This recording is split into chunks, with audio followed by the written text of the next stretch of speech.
Hello friends, welcome to my channel smart exclusive academy. Smart exclusive একাডেমিতে তোমাদের সকলকে স্বাগত জানাই।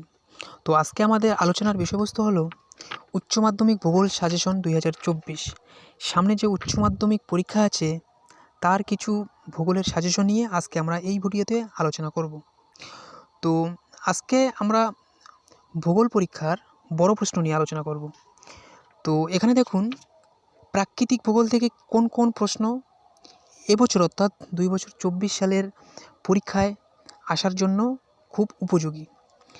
এক নম্বর প্রশ্ন হচ্ছে কি, যে হিমবাহের ক্ষয়কার্যের ফলে সৃষ্ট ভূমিরূপগুলি চিত্রসহ আলোচনা করো। এটা খুব ভেরি ইম্পর্টেন্ট।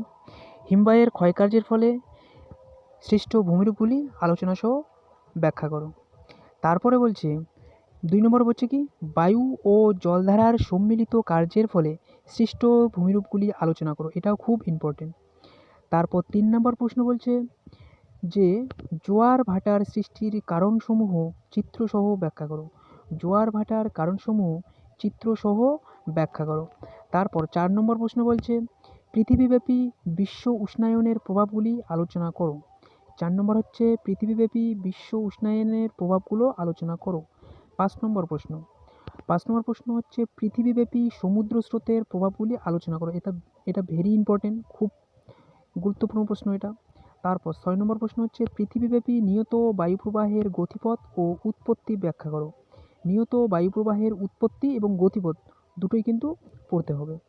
তারপর 7 প্রশ্ন হচ্ছে বায়ুর চাপ বলয়ের সঙ্গে নিয়ত বায়ুপ্রবাহের সম্পর্ক আলোচনা। এটা খুব বেশি ইম্পর্টেন্ট, বায়ুর চাপ বলয়ের সঙ্গে নিয়ত বায়ুপ্রবাহের সম্পর্ক।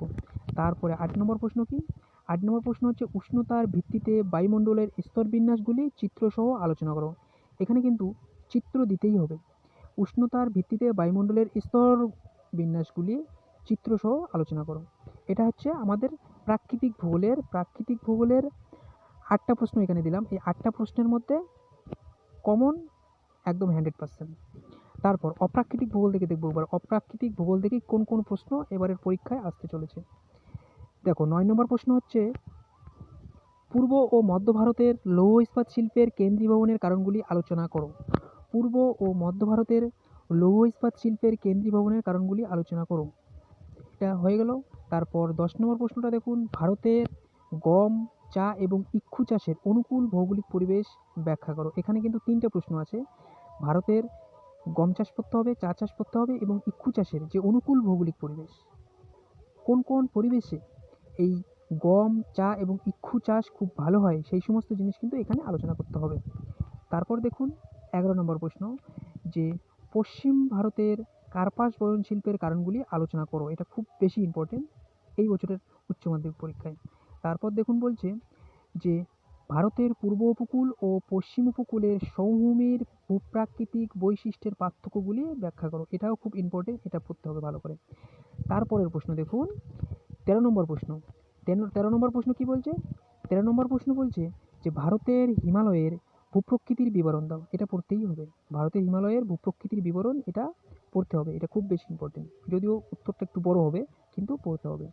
14 নম্বর প্রশ্ন হচ্ছে ভারতের জলবায়ুতে মৌসুমি বায়ুর প্রভাব আলোচনা করো। এটা খুব বেশি ইম্পর্টেন্ট এবছরের উচ্চ মাধ্যমিক পরীক্ষায় ভারতের জলবায়ুতে মৌসুমি বায়ুর প্রভাব ব্যাখ্যা করো।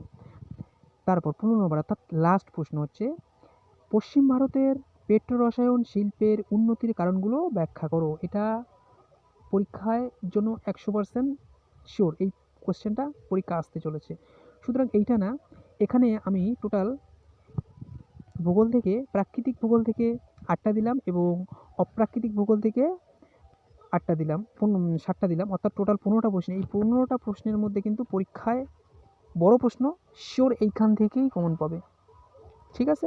তো সুতরাং যারা এই প্রশ্নগুলো এখনও পর্যন্ত পড়োনি তাদেরকে রিকোয়েস্ট করব পরীক্ষার আগে যেন এই প্রশ্নগুলো পড়ে পরীক্ষা দিতে যাও। তো আজকে আমাদের আলোচনার বিষয়বস্তু এখানেই বন্ধ করলাম। ভিডিওটা যদি ভালো লেগে থাকে তাহলে অবশ্যই চ্যানেলটি সাবস্ক্রাইব করবেন এবং বন্ধুদের সঙ্গে শেয়ার করবেন। ধন্যবাদ।